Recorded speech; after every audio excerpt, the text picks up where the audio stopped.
Assalamualaikum warahmatullahi wabarakatuh. Saya Alisa Wahid. Saya seorang psikolog keluarga, tetapi saat ini saya bekerja di beberapa isu sekaligus. Yang pertama, saya bekerja sebagai seorang psikolog keluarga dengan isu-isu pembangunan keluarga. Dalam kapasitas ini, kerja-kerja saya di Nahdlatul Ulama misalnya adalah pada isu pembangunan keluarga melalui posisi saya sebagai sekretaris pengurus pusat di Lembaga Kemaslahatan Keluarga Nahdlatul Ulama.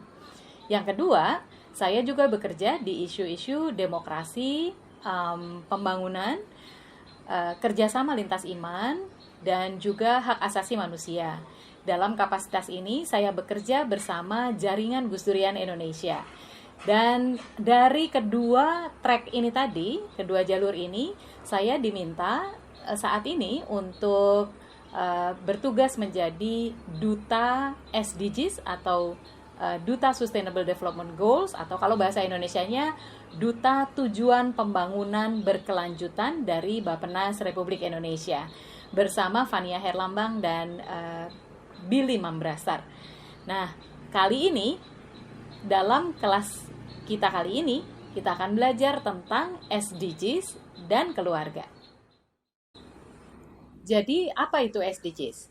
Mungkin di antara teman-teman sudah ada yang tahu, bahkan mungkin sudah mendalami, atau seperti sebagian besar masyarakat Indonesia lainnya, ya hanya sekedar tahu, tapi tidak tahu itu apa di dalamnya, begitu. SDGs itu adalah kelanjutan dari MDGs.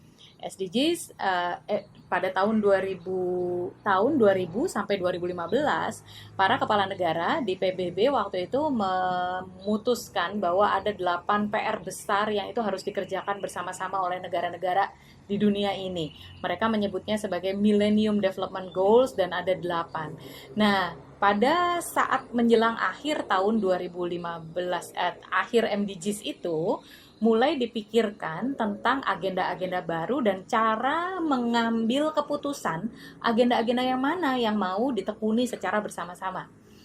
Karena itu kemudian mulai dari 3 tahun sebelum MDGs berakhir, dimulailah proses penyaringan aspirasi, penyiapan, mulai dari tingkat negara sampai tingkat dunia, dan kemudian pada akhir tahun 2015, lebih tepatnya pada tanggal 25 September 2015, 193 kepala negara dari seluruh dunia yang menjadi anggota PBB menandatangani kesepakatan bersama tentang beberapa isu global yang harus ditangani secara bersama-sama agar isu-isu ini dapat segera teratasi. Nah, ada 17 goals atau 17 agenda atau 17 tujuan yang ditetapkan sebagai agenda bersama, dan di dalamnya ada 169 target. Banyak ya. Karena ini memang hal-hal yang menjadi isu bersama yang kita yakini bahwa memakmurkan bumi itu tidak akan bisa terjadi tanpa memperhatikan 17 agenda ini. Nanti kita akan bahas satu persatu agendanya seperti apa. Yang jelas tema yang dipakai itu adalah mengubah dunia kita. Agenda 2030 untuk pembangunan berkelanjutan. Jadi 2030 for Sustainable Development Goals. Begitu. Ini adalah target kita bersama. Jadi kalau MDGs itu 2000 sampai 2015 kurun waktunya, SDGs dari tahun 2015 sampai tahun 2030. Prosesnya waktu itu menyaringnya sangat ketat karena banyak sekali kan isu yang ada di dunia ini. Ada isu yang hanya muncul dominan di Afrika, ada isu yang muncul dominan di Asia misalnya. Dan kalau isu itu tidak menjadi isu bersama, tentu dia tidak bisa masuk di dalam 17 agenda ini. Makanya lobby-lobby itu sangat sangat kuat prosesnya, musyawarah itu berlangsung mulai dari tingkat negara sampai tingkat globalnya. Nah, yang menarik adalah berbeda dengan MDGs yang ditetapkan oleh negara-negara, jadi pemerintahan-pemerintahan waktu itu di PBB, maka SDGs ini dilakukan dengan penyaringan aspirasi yang melibatkan banyak sekali pihak, semua komponen yang hidup di dunia ini, manusia lebih tepatnya gitu ya. Eh, Kalau hewan tentu kan nggak bisa diajak untuk berdiskusi tentang agenda yang harus dimasukkan, walaupun nanti tentang hewan itu ada dua agenda yang akan me, mengadres atau merespons situasinya begitu. Tapi manusia-manusia yang ada di bumi ini kan terbagi menjadi berbagai sektor. Ada sektor bisnis, ada sektor pemerintahan, ada sektor masyarakat sipil, dan bahkan ada sektor akademisi, ada sektor tokoh-tokoh agama atau kelompok-kelompok agama, dan ada sektor akar rumputnya begitu. Nah, semua diajak bicara. Kelompok difabel diajak bicara. Kelompok pemuda diajak, pemuda dan pemudi itu juga diajak bicara. Jadi semuanya diminta untuk berbicara, untuk menyampaikan aspirasinya, dan pada akhirnya tercapailah kesepakatan 17 tujuan dan 169 target ini. Sustainable Development Goals atau SDGs, atau kalau dalam bahasa formal Indonesia itu adalah Tujuan Pembangunan Berkelanjutan, TPB. Itu dibuat dengan menggunakan 5 perspektif dasar atau 5 prinsip dasar, bahwa pembangunan berkelanjutan itu hanya bisa tercapai bila ada 5 pilar atau 5 prinsip yang semuanya ditegakkan. Yang pertama, bahwa pembangunan ini adalah untuk manusia. Jadi setiap manusia di dunia ini tidak boleh ada yang tertinggal, harus mendapatkan manfaat dari adanya TPB ini. Begitu, itu yang pertama. Jadi fokusnya adalah prinsip atau perspektif manusia.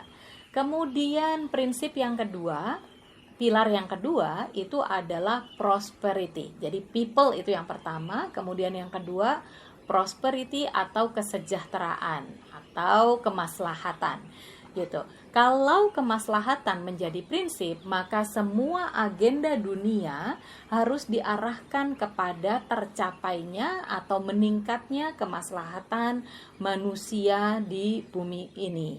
Ini adalah pilar yang kedua. Pilar yang ketiga itu adalah pilar partnership atau kerjasama.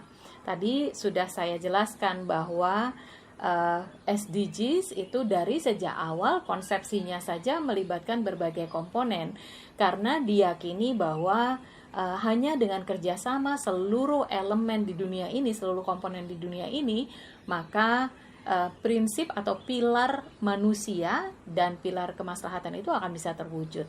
Kalau tidak, nanti hanya pekerjaan pemerintah-pemerintah saja, tetapi tidak melibatkan masyarakat dan juga tidak melibatkan sektor usaha atau dunia usaha atau sektor bisnis begitu. Jadi pilar yang ketiga adalah pilar partnership.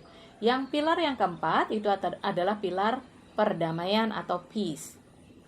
Pilar perdamaian dirasakan perlu karena tujuan pembangunan berkelanjutan ini ujungnya adalah perdamaian dan juga tidak bisa tercapai tanpa perdamaian. Jadi karena itu perdamaian harus menjadi pilar dari Sustainable Development Goals ini.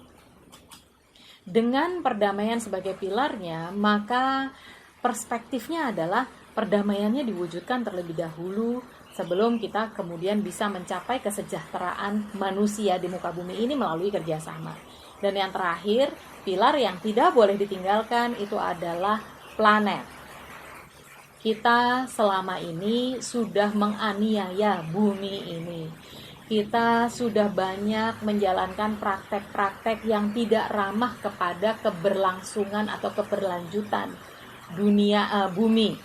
Karena itu, dalam tujuan pembangunan berkelanjutan, aspek kemaslahatan bumi atau keberlanjutan bumi, keberlanjutan planet itu menjadi sebuah aspek yang sangat penting. Nanti kita bicara soal ekonomi, soal pembangunan manusia, soal pembangunan kota, itu semuanya harus bersandarkan pada pilar bumi ini. Jadi cara kita melihat tujuan pembangunan berkelanjutan atau SDGs itu adalah dengan 5 pilar ini. Nah, apa saja 17 agenda atau 17 tujuan atau 17 goals itu?